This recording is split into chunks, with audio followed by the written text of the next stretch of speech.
망치형 캔들이 한번 발생을 하게 돼요. 몸통의 길이보다 꼬리의 길이가 더 긴 망치형 캔들이 발생을 합니다. 그 이후에 이제 장악형으로 한 번 더 추세 반전의 시그널을 확실히 컨펌을 주는 거예요. 안녕하세요, 반갑습니다. 원티드입니다. 오늘은 지난 캔들 강의 4강에 이어서 5강 진행할 건데 5강의 구성은 장악형과 도지형에 대해서 말씀을 좀 드릴까 해요. 먼저 장악형에 대해서 알아보면 장악형은 단기간이라고 하더라도 주가의 상승 추세나 하락 추세가 명확해야 한다. 그리고 두 번째로 첫 번째 캔들과 두 번째 캔들의 몸통은 두 번째 캔들이 첫 번째 캔들을 덮어야 된다. 그리고 세 번째, 첫 번째 캔들과 두 번째 캔들은 당연히 서로 색이 달라야겠죠. 얘는 음봉, 두 번째로 양봉. 상승 추세일 때는 양봉 이후에 음봉. 이런 식으로 진행이 돼야 되고, 그리고 첫 번째 캔들보다 두 번째 캔들의 몸통이 크면 클수록 이제 반전 시그널이 신뢰도가 증가됩니다. 그리고 매매 셋업은 두 번째 캔들의 몸통 구간의 조정을 좀 기다리고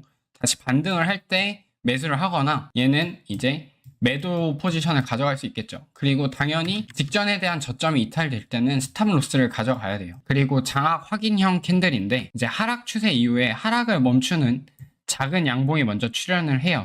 근데 그 다음에 약간의 조정이 더 있고 하지만 직전에 저점을 이탈을 하지 않죠.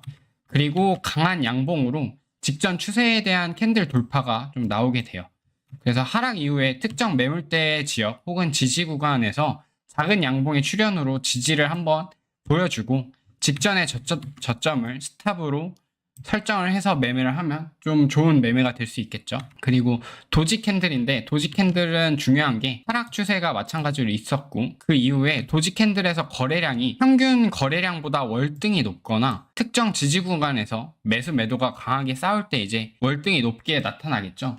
그리고 거래량이 평균 거래량보다 월등히 또 낮다면 매수 매도가 일어나지 않았으므로 기존에 이렇게 떨어지던 추세에서 매수 매도가 없으면 그 이후에 추세가 또 반전될 수 있는 그런 가능성이 생기는 거죠. 그렇게 해서 도지 캔들까지 한번 봤고 이제 예시로 한번 살펴볼게요. 다음 예시는 장악형에 대해서 좀 살펴보겠습니다. 첫 번째로는 이렇게 박스권을 진행을 하다가 박스권 하단이 깨지고 나서 리테스트를 했죠. 리테스트가 컨펌돼서 추세 하락이 컨펌 되었어요. 그 이후에 추세 하락을 하면서 거래량이 이제 지속적으로 감소가 나타났고 거래량이 여기까지 이제 빠지는 모습이죠. 그 이후에 장악형 캔들이 발생을 하게 돼요. 여기서. 그래서 반등의 여지를 주었지만 직전에 대한 매물대를 넘지 못하고 다시 재차 한번 하락이 나와요. 그 이후에 저점을 훼손하지 않고 이제 영망치형 캔들이 발생을 해서 다시 한번 추세 반전의 시그널을 좀 보여주는 상황입니다. 그 이후에 여기서 영망치형 캔들이 발생을 하고 그 이후에 직전의 매물대를 넘겨주는 강한 양봉이 출현하게 돼요. 그래서 하향 돌파되었던 직전의 박스권 하단이죠. 여기까지 상승을 한 이후에 조정을 주었지만 최종적으로는 추세가 반전되는 그런 모습입니다.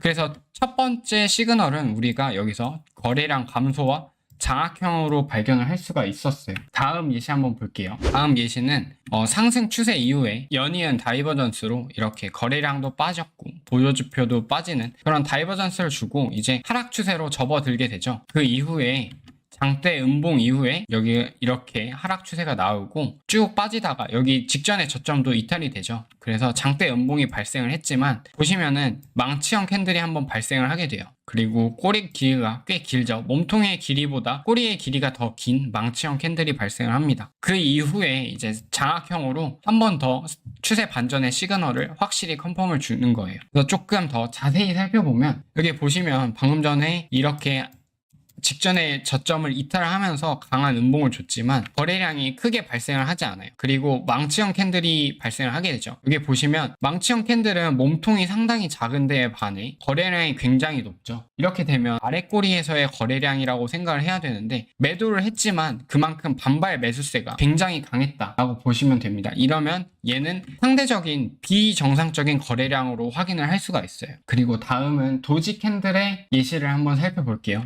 첫 번째로는 이렇게 쭉 하락 추세가 있었고 그리고 도지 캔들이 발생을 하게 돼요. 방금 전에 망치형 캔들과 약간 비슷한 형태죠. 직전에 저점이 이탈되면서 강한 음봉으로 진행이 됐는데 그 이후에 도지 캔들이 이렇게 한번 나타나게 돼요. 엄청 작게 나타나는데 거래량을 보시면 월등히 낮죠. 기존의 음봉과 그 다음 캔들에 비해서 월등히 낮은 거래량. 즉 이 구간에서는 하락이 강하게 나왔지만 더 이상 할 사람이 없다라는 뜻으로 좀 받아들이면 추세 전환의 힌트를 받을 수 있다고 생각이 됩니다. 그래서 마찬가지로 도지 캔들도 이 구간에서 거래량이 여기까지 엄청 크게 튀었거나 아니면 현재 차트처럼 이렇게 거래량이 좀 낮은 그런 상황이 나오면 비정상적인 거래량으로 확인을 하고 추세 반전의 시그널로 좀 삼아 볼 수 있다고 생각이 됩니다. 다음은 이제 장악형인데 방금 전에는 상승 장악형에 대한 예시였고 지금은 하락 장악형에 대한 예시를 좀 볼게요.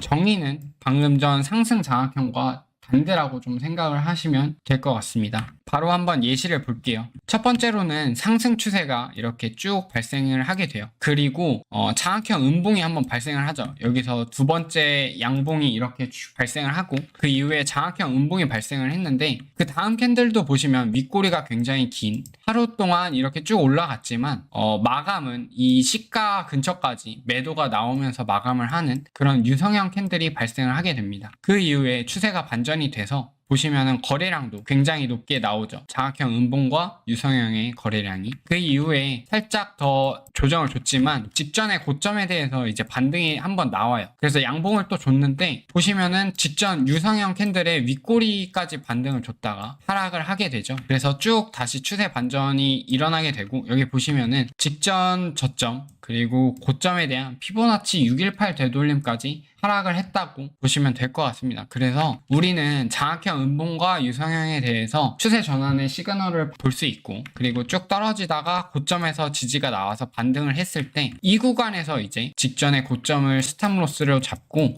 매도 포지션에 진입을 할 수 있게 되는 거예요. 그래서 익절 구간은 직전의 매물대 그리고 골든 포켓 구간인 618 구간에서 이런 구간에서 이제 숏 포지션에 대한 익절이 발생할 수 있다는 거죠. 다음 예시는 이제 앱토스 차트인데 이렇게 보시면 여기 상장 첫날 이후에 강세가 좀 진행이 돼요. 그 이후에 강력한 유성형 캔들을 만나서 여기 윗꼬리가 엄청나게 긴 거래량도 꽤 많이 터진 그런 유성형 캔들 이후에 추세가 반전이 한번 되게 돼요. 그래서 상장 종가, 상장 당일날 종가를 깨트리면서 음봉으로 좀 강하게 발생을 하고 그리고 이렇게 쭉 횡보를 하다가 직전 고점, 유성형의 시가죠. 시가 구간에서 저항이 한번 발생이 되지만 그 시가를 뚫어버려요. 그래서 이제 여기서 추세가 좀 강하게 올라갈 수도 있겠구나 생각을 해볼 수 있고 그리고 한번 저항을 받았다가 다시 돌파가 장대 양봉으로 나오죠. 그래서 이 구간은 돌파된 고점으로 추후에 조정이 발생할 때 지지 구간으로 미리 체크를 해둘 수가 있고 그리고 장대 양봉 이후에 도지 캔들이 이렇게 발생을 하게 돼요. 그리고 이렇게 고점에서 횡보를 하다가 트위저 탑 형태의 패턴을 만들고 다시 한번 하락을 줄 때 방금 전에 말씀드렸던 직전 고점 구간에서 지지가 한번 발생을 하죠. 반등을 했지만 고점 매물대를 넘지 못하고 다시 한번 하락을 할 때 이제 그 다음에는 이 직전 저점을 깨는 그런 하락이 발생을 하게 돼요. 그러고 다시 재차적으로 계속 반등을 하지만 이 수평 지지 구간은 저항 구간으로 변경이 돼서 강한 하락을 또 불러오게 되는 거죠. 이렇게 도지형 캔들의 예시까지 살펴봤고 오늘 캔들 강의 5강은 여기서 마치고 다음 6강에서는 트위저 바텀, 트위저 탑 패턴과 그리고 전체적인 캔들의 예시 쭉 활용 방법에 대해서 살펴보고 캔들 강의는 6강에서 아마 마무리가 될 것 같아요. 오늘도 시청해주셔서 감사드리고 도움이 되셨다면 구독과 좋아요 눌러주시면 감사하겠습니다. 감사합니다.